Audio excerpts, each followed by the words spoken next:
उपमुख्यमंत्री अजित पवार यांनी शनिवारी नागपूर मेट्रोची सफर केली। या प्रवासात त्यांनी मेट्रोच्या प्रवाशांशीही संवाद साधला। हिवाळी अधिवेशनानिमित्ताने उपमुख्यमंत्री अजित पवार नागपुरात आहेत। दरम्यान शनिवारी त्यांनी नागपूर मेट्रोची सफर केली। पवार यांनी सीताबर्डी ते खापरी अशी सुमारे 20 मिनिटे मेट्रोतून प्रवास केला। या दरम्यान त्यांनी प्रवाशांशीही संवाद साधला। महामेट्रोकडून असलेल्या अपेक्षा आणि सूचना त्यांनी प्रवाशांकडून जाणून घेतल्या। याशिवाय प्रवाशांना आवश्यक त्या सर्व सुविधा पुरवण्याचे त्यांनी मेट्रो प्रशासनाला निर्देश दिले। नागपुरातील विविध स्थळांची माहिती जाणून घेत त्यांनी शहरातील हिरवळीचेही कौतुक केलं।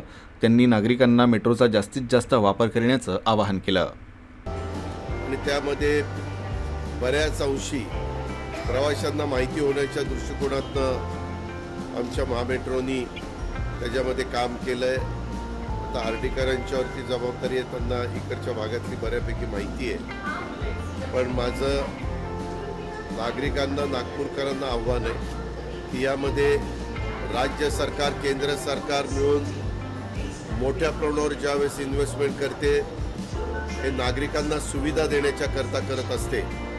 अजूनही पुढं गोटीपुरीपर्यंत जाण्याचा मानस आहे।